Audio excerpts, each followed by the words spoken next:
Before the hum of modern machines filled our world, there was a land where progress wasn't measured in coins, but in wisdom, hard work, and the strength of community. This was the home of the Igbo people. Across the lush forests of southeastern Nigeria, they built a world, village by village, market by market. Their society wasn't ruled by kings, but by councils of elders and titled men and women, where every voice mattered. Life moved to the rhythm of trade and craftsmanship. Men were masters of iron and wood, while women commanded the markets and processed the land's bounty. A core belief guided them all: Akuluo Uno, wealth must return home. Success wasn't for one person. It was for the entire community. This spirit of enterprise wasn't born in classrooms. It was forged in the bustling markets of Onitsha and the fertile farmlands of Nsukka. Young boys learned the art of trade by watching their fathers, their eyes wide with ambition. Girls learned the wisdom of commerce and community from their mothers. Education, whether through proverbs and folktales or later, Western schools, was the ultimate tool for advancement. Hard work was a sacred duty. Self-reliance was a birthright.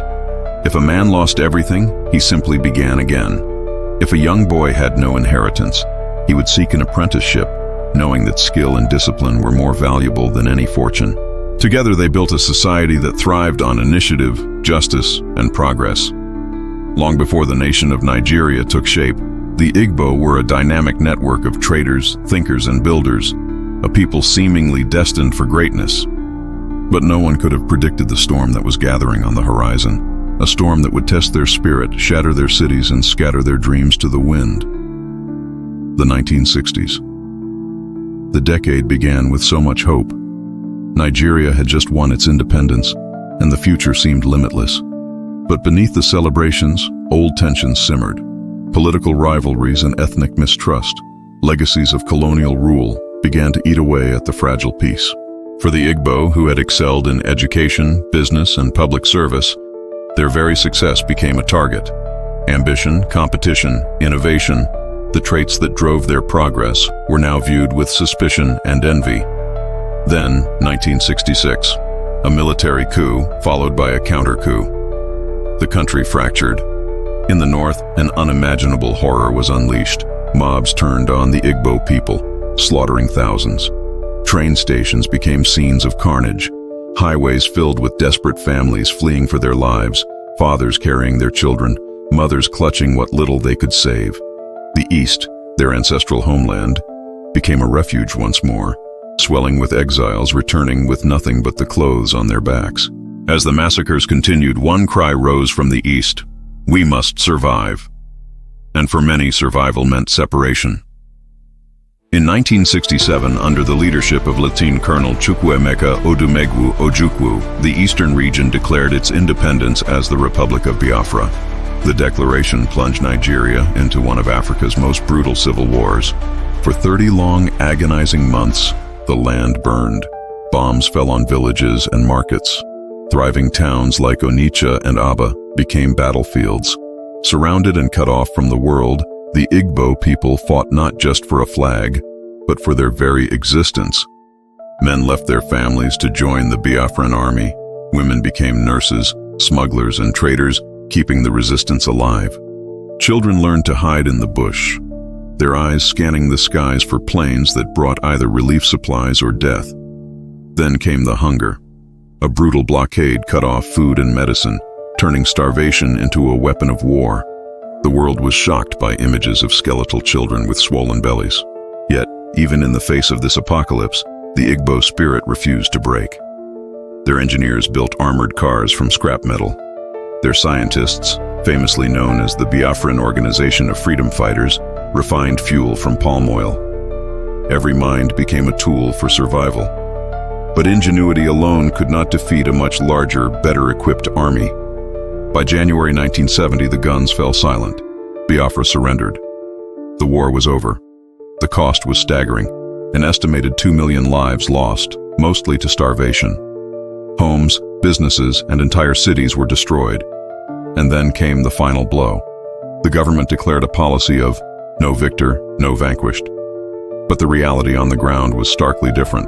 The Igbo people, regardless of their life savings, were given just 20 Nigerian pounds each. Their bank accounts were frozen.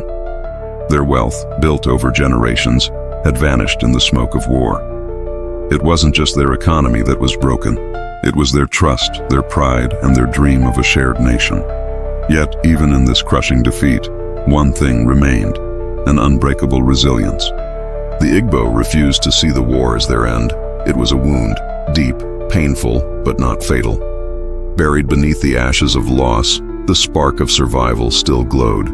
From the absolute ruins, they knew they would rise again, not with weapons or through politics, but through something uniquely their own. A time-honored tradition, a philosophy of communal economics and mentorship.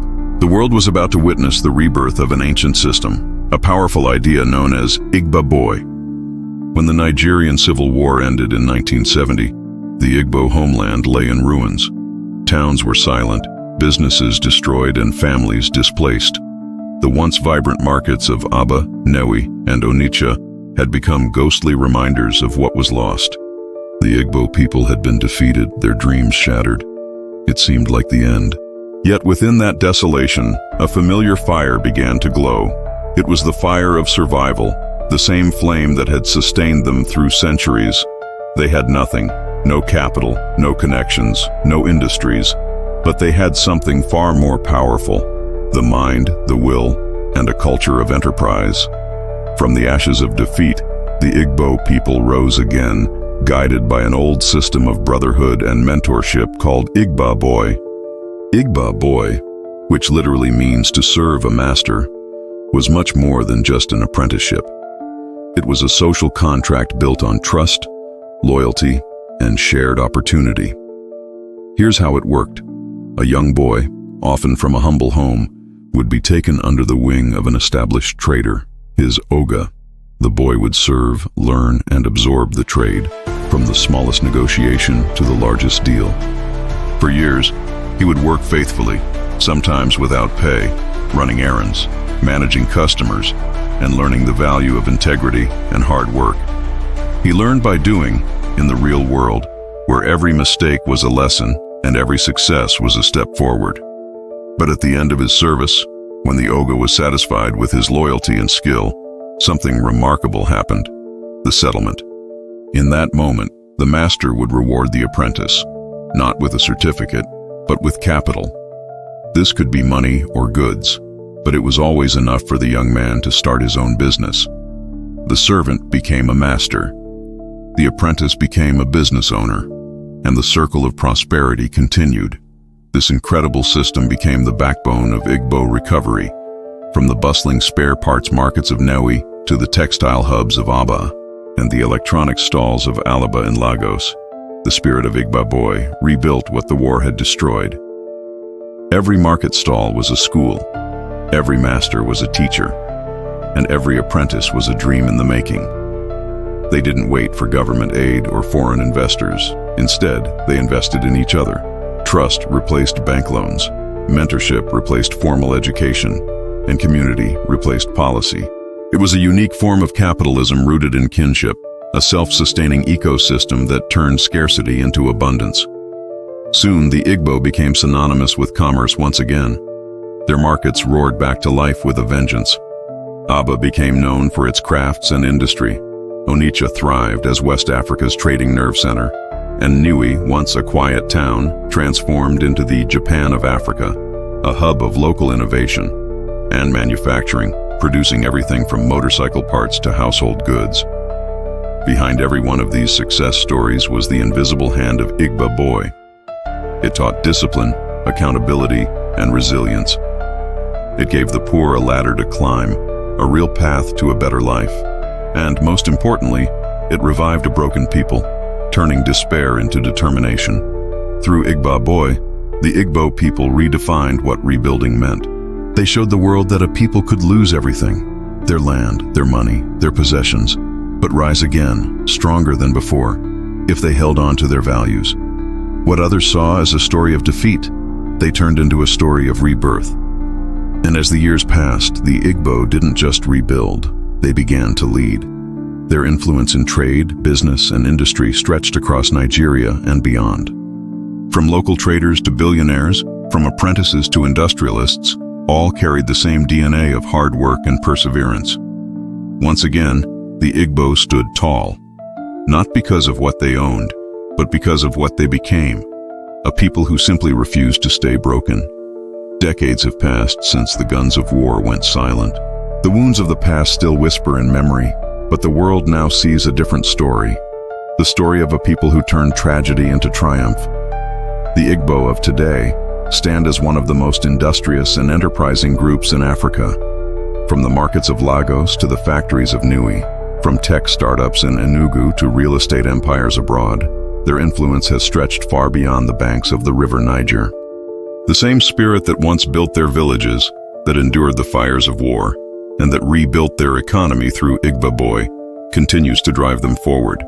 It is a spirit of resilience, vision, and an endless pursuit of progress. Walk through any major city in Nigeria, and you'll find the fingerprints of the Igbo everywhere, in trade, in innovation, in education, and in culture. But what truly sets them apart is not just success, it's their philosophy. The core belief that no matter where you start, you can rise. That hard work is sacred, that community is strength, and that tomorrow can always be better than today. In the face of challenges, be it political marginalization or economic hardship, the Igbo people never lose faith in the power of self-determination. They build when others wait. They adapt when others complain. They rise when others fall. Their story has become a living testament to what a people can achieve when their greatest resource is not oil, not gold, but the unbreakable human spirit. The legacy of Igbo boy continues in new forms, through modern mentorship programs, youth startups, and community investments. Young Igbos now merge the old ways with modern vision, using technology, creativity, and global networks to push their dreams beyond borders. They have turned adversity into advantage and memory into motivation. For them, the past is not a chain, it's a compass, a reminder that even when the world turns against them, they can rebuild from dust and still reach for the stars. And so, the story of the Igbo continues, from the ancient markets of their ancestors to the shining towers of modern cities. A people once broken, now unbreakable. This is the story of endurance, the story of innovation, the story of a people who, time and time again, prove that greatness is not given, it is earned. The rise of the Igbo is not just a chapter in history, it is a living song of struggle, survival, and strength. And as long as the world celebrates courage and enterprise, the melody of the Igbo spirit will never fade. Thank you so much for watching. If this story inspired you, please hit that like button, subscribe to our channel, and share it with someone who needs to hear a message of hope and resilience. We'd love to hear your thoughts in the comments below. See you in the next one.